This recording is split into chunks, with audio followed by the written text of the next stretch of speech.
তাছাড়া আরো অনেক কিছু। সেটা নিয়ে একটা হিস্ট্রি আছে। আমার ভিডিওটা পুরোটা দেখবে, তাহলে হিস্ট্রিটা জানতে পারবে, ঠিক আছে? দেশে গরু নয়, লং হর্ন। দেশে গরু নয়, লং হর্ন। চলো, লং হর্ন কেমন হয় আর রাস্তাটা কেমন, ফোর্থ ওয়ার্থের এখানে টেক্সাসটা কেমন দেখতে হয়, চলো অল্প স্বল্প দেখাই ভিডিওতে। ফোর্থ ওয়ার্থ হলো টেক্সাসের একটা অন্যতম ঐতিহাসিক স্থান। আজকে আমরা যেখানে যাচ্ছি সেই ফোর্থ ওয়ার্থে যেতে আমার বাড়ি থেকে 1 ঘন্টা সময় লাগে, তবে 1 ঘন্টায় পৌঁছে যাব। যদিও রোদ খুব একটা নয়, তবে টেক্সাসে অনেকটা গরম পড়ে গেছে।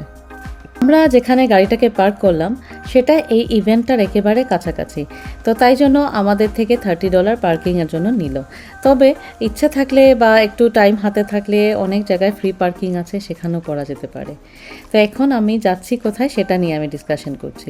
আমরা যাচ্ছি ক্যাটেল ড্রাইভ দেখতে, তবে এই ক্যাটেল ড্রাইভটা কি সেটা নিয়ে আমি ডিসকাশন করছি।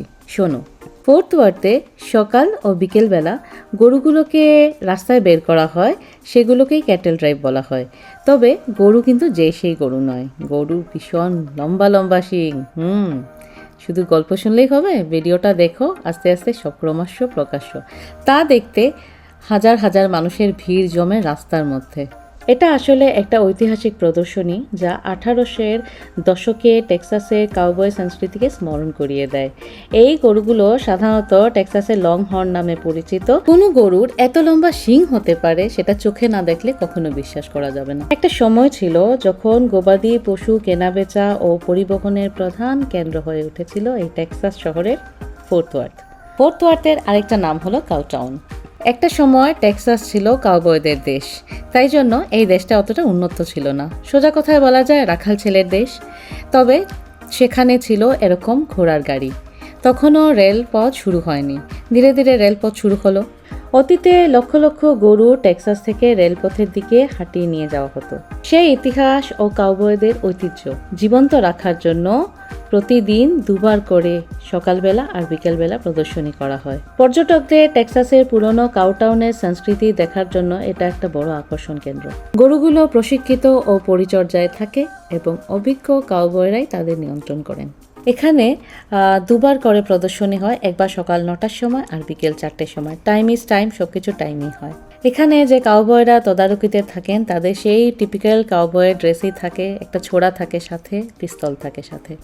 আর হ্যাটটা দেখো, এখানে কিন্তু এই কাউবয়ের হ্যাট খুব ফেমাস। আমাদের দেশে রাখাল ছেলের যে কনসেপশন আর এখানে যে রাখাল ছেলের সম্পূর্ণই আলাদা। লাউড মিউজিক আর লোকের ভিড় জায়গাটাকে খুব রোমাঞ্চ করে তুলল।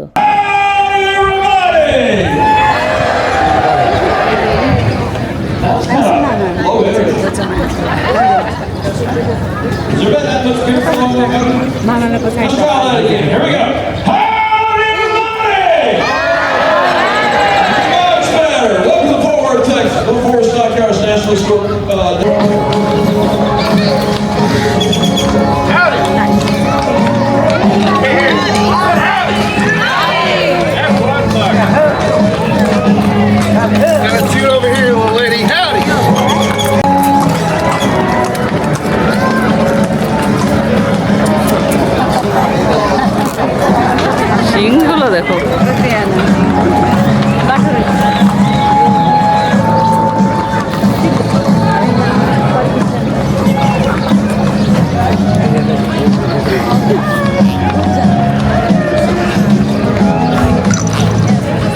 আবার ঘুরে আসবে।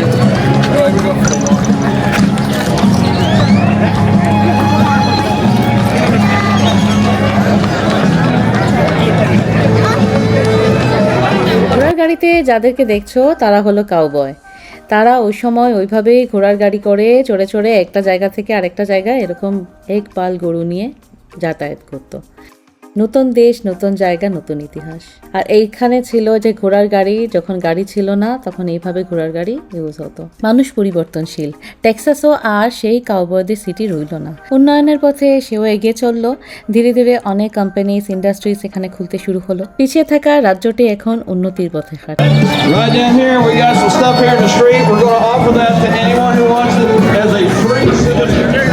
সামনে সামনে ছিল একটা আস্তাবল যেখানে ঘোড়াগুলোকে রাখা হয়েছে। আমরা সেই ঘোড়াগুলোকে দেখতে আসি, তবে এখানে ওয়ার্নিং ছিল ঘোড়াগুলোকে কেউ যেন কখনো কিছু ফিড না করায়। অবভিয়াসলি সেটা তো লেখাই থাকবে। দেখো এই আস্তাবলটা কিন্তু পার্মানেন্ট নয়, এই বিশাল গাড়ি করে গরুগুলোকে আর ঘোড়াগুলোকে আনা হয় আস্তাবল থেকে, খাটাল থেকে। এগুলো শহরের একটু বাইরে হয়। আফটার শো গরুগুলোকে ঘোড়াগুলোকে জায়গায় নিয়ে রাখা হয়।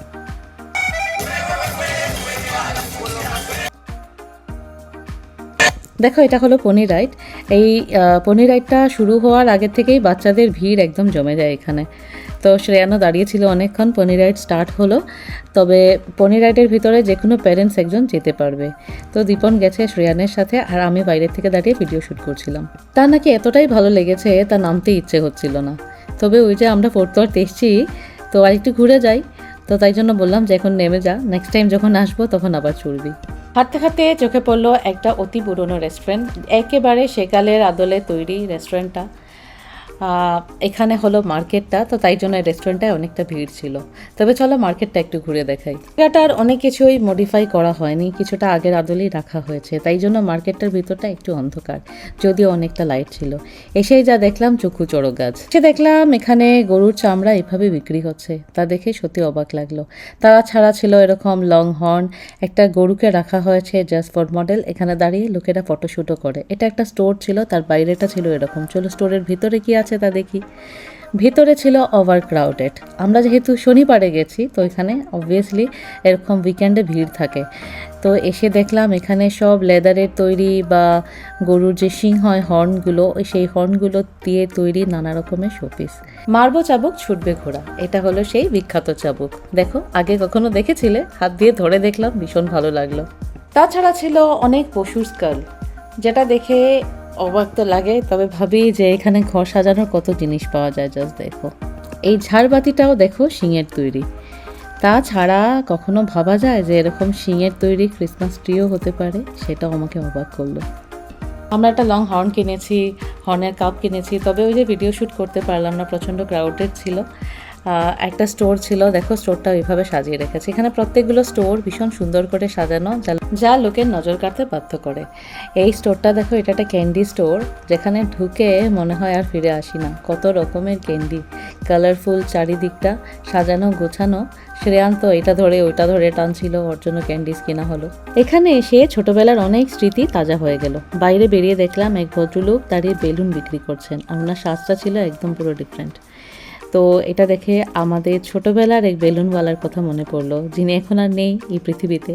সাদা পাঞ্জাবি আর ধুতি পরা এক ভদ্রলোক কতটুকু ইন্টারেস্টিং হতে পারে, ওনার ব্যবহার, ওনার গলার সেই আওয়াজ এখনও মনে করিয়ে দেয়।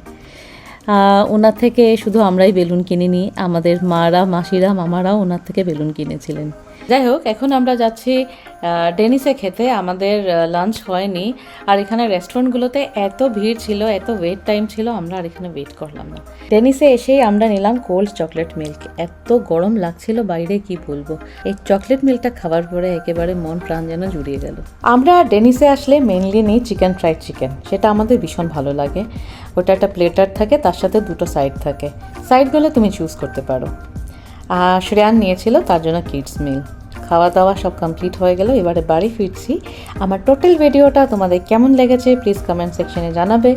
যারা আমার ভিডিওটা আজকে নতুন দেখেছো তারা আমার চ্যানেলটাকে সাবস্ক্রাইব করে দেবে, আর বেল আইকনটাকে প্রেস করতে একদম ভুলবে না, তাহলে নতুন নতুন ভিডিও আসলে সেটা তোমাদের কাছে পৌঁছে যাবে খুব শিগগিরই। আজকের জন্য টাটা, বাই বাই, সাইয়োনারা। সবাই ভালো থেকো, সুস্থ থেকো।